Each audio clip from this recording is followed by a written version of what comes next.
Dewch i adnabod Angharad Rhys, Is-olygydd newydd y Wawr. Prysur. Dyna i chi un ansoddair sy'n disgrifio Angharad. Mae nhw'n dweud yn dydan. Os gofynnwch chi berson prysur wneud rhywbeth, yna rydych chi'n sicr o'i gael wedi wneud. Ac mae hynny'n wir am Angharad yn ôl Nia Wynn Davies, fi'n ei holi. Fel Cymru, rydyn ni wastad yn holi o ble daw hwn a hwn a hon a hon. Fe clywaf yn holi, un o ble yw Angharad. Fe'i ganwyd yn y Fron, pentre bach rhwng Rhosgadfan a Charmel. Ei rhieni'n enedigol o'r pentref. Bu'n byw yn y pentref yn ystod ei blynyddoedd cynnar, a mynychodd ysgol bron y foel, hyd nes yn 10 oed. Yna, cafodd ei thad waith gyda'r weinyddiaeth ameth yn Rhuthun, a symudodd y teulu bach i fyw i Ddimbych. Ac yn Nimbych mae Angharad wedi aros, gan setlo yna gyda'i gŵr Aled, a magu 2 fab, Iolo a Garmon. Dechreuodd Angharad yn ei hysgol gynradd newydd yn Nimbych ar ddiwrnod cyntaf yr ysgol fel ysgol Twmwr Nant, mewn adeilad newydd ar ffordd yr Rhyl. Ysgol Gymraeg Dimbych oedd o'r enw pan oedd yr ysgol ar safle'r Gapel Mawr. Mi ddechreuais i yn ysgol uwchradd Glan Clwyd hefyd ar ddiwrnod cyntaf yr ysgol honno, pan symudodd hi o'r Rhyl i Lanelwy ym mis Medi 1969, meddai Angharad. Wedi dyddiau'r ysgol, dilynodd gwrs gradd yn y Gymraeg ar ddiwedd y 70au. Gwnaeth gwrs ôl-raddedig i hyfforddi fel athrawes a sicrhaodd ei swydd gyntaf yn ysgol uwchradd Prestatyn. Bu yno am 15 mlynedd, yn ysbrydoli'r dysgwyr a'i cefnogi i feistroli'r iaith. Yn ddiweddarach, daeth yn bennaeth ar yr adran. Yna, trodd ei golygon at yr Wyddgrug pan gafodd ei phenodi'n bennaeth adran y Gymraeg yn ysgol Maes Garmon. Cyn ymddeol o fyd addysg 6 blynedd yn ôl, roedd yn bennaeth cynorthwyol y Maes Garmon. Gyrfa lawn a gyrfa brysur yn wir. Un o brif ddiddordebau Angharad yw gwnïo. Rydym ni yma yn Rhanbarth Glyn Maelor wedi cael sawl cyfle i werthfawrogi gwaith Angharad pan fo'n ei arddangos mewn noson grefftau neu'n dod at gangen i sgwrsio am ei gwaith llaw i arddangos. Mae'n waith cywrain ac ofalus ac yn wledd i'r llygad. Testun fy sgwrs i'r canghennau yw fy nynion a fi, meddai Angharad. Pam y testun hwn, holais?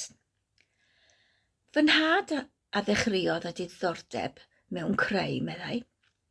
Roedd o eisiau bod yn athro gwaith coed, ond daeth yr rhyfel ac ni chafodd wireddu ei freuddwyd.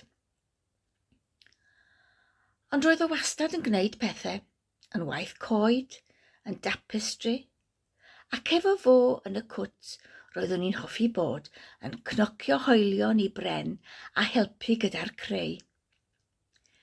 Dwi wrth fy modd gyda'r elfen ymarferol yn y creu. Felly, fo yw un o'r dynion yn y teitl. Y dynion eraill yw fy ngŵr a'r hogiau.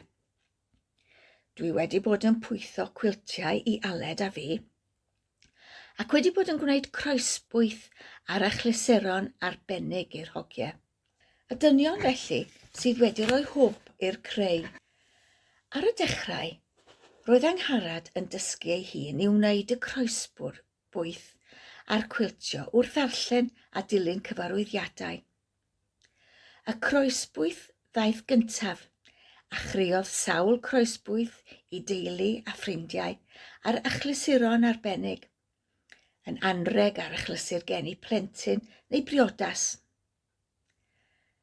Dysgodd lawer am y grefft, yn nes ymlaen ar gyrsiau Joyce Jones ym Mhlas Tan y Bwlch. Yna, daeth y cwiltio a'r cwiltio sy'n mynd â'i bryd ar y funud.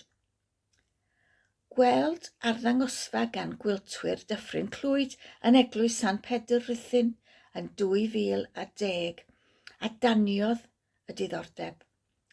Ac nid yw'r diddordeb wedi pylu ers hynny. Rhoddodd cwiltwyr Dyffryn Clwyd gyfleoedd di-ri iddi ddatblygu gwahanol sgiliau. Hoffar patrymau hafal cytbwys sydd i gwiltio a mwynhau'r her i lunio'r patrymau hyn. Hoffa hefyd ddysgu am hanes a chefndir cwiltio yng Nghymru a thramor.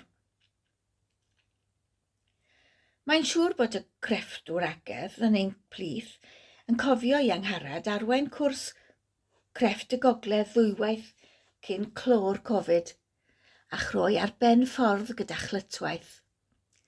Ac iddi hefyd gynnal sesiwn grefft ar Zoom yn 2021 ar sut i wneud cennin Pedr gan ddefnyddio unrhyw ddefnyddiau ffabric yn y tŷ. Mae patrwm y cennin Pedr ac un o'r cwiltiau i'w gweld yn y llyfr Caru Crefftio. Diddordeb arall yw teithio. Rhoddodd y garafan gyfle i grwydro Ewrop pan oedd yr hogiau'n ifanc. Yna, ar ôl dyddiau'r garafan, crwydro mhellach. O'r holl wyliau, saif ambell un allan, fel y gwyliau a gafwyd yn Efrog Newydd ar achlysur pen-blwydd arbennig a'r gwyliau yn Fietnam a Cambodia, heb anghofio am y bwyd arbennig pan yn bwyta allan ar wyliau yn Ffrainc a'r Eidal. Erbyn hyn, mae cartref ar olwynion sef motorhome ganddynt, a'r crwydro'n parhau ym Mhrydain ar hyn o bryd. Mae Angharad yn aelod o gangen Dynbych ac wedi bod yn llywydd y gangen 2 flynedd yn ôl. Ers 3 blynedd, Angharad yw cynrychiolydd rhanbarth Glyn Meilor ar yr is-bwyllgor Gwyl a Hamdden, ac yn ddiweddar, mae wedi ymgymryd â swydd is-olygydd y Wawr. O fod yn aelod o ferched y Wawr, rwyf wedi cael cyfle i gwrdd â llawer iawn o bobl newydd.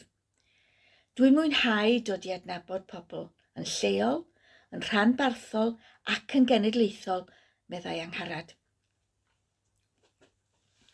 A'i phrofiad y maes erthyglau a golygu. Ynyddiau coleg, cyfrannodd ambell erthygl i gylchgrawn Pais. Un ohonynt oedd cyfweliad gyda Kate Roberts yn ei chartref yn Nimbych, y Cilgwyn. Tŷ a godwyd gan yr awdures yn dilyn cynllun o'r cylchgrawn Ideal Home. A thu a godwyd ar ran o faes Eisteddfod Genedlaethol 1939. Pan oedd Hafina Clwyd yn olygydd, bu'n adolygu llyfrau a dramâu ar gyfer y faner. Dechreuodd papur bro Dimbych y Bigwn yn yr 80au, a bu Angharad yn un o'r golygyddion ers y dechreuad. Yn flaenores, yn wirfoddolwr, mewn siop elusen, yn aelod o glwb darllen llyfrgell Dinbych, yn aelod o bwyllgor llefaru sawl eisteddfod, yn gwiltiwr, yn cynnal sesiynau cwiltio, yn cynnal nosweithiau mewn canghennau, yn cynrychioli merched y Wawr ar bwyllgorau, yn teithio, yn cerdded ein llwybrau, ac yn nain i elgan ei ŵyr bach ers diwedd Ebrill. Do, mae'r dyn bach arall yn ei bywyd wedi cael cwilt.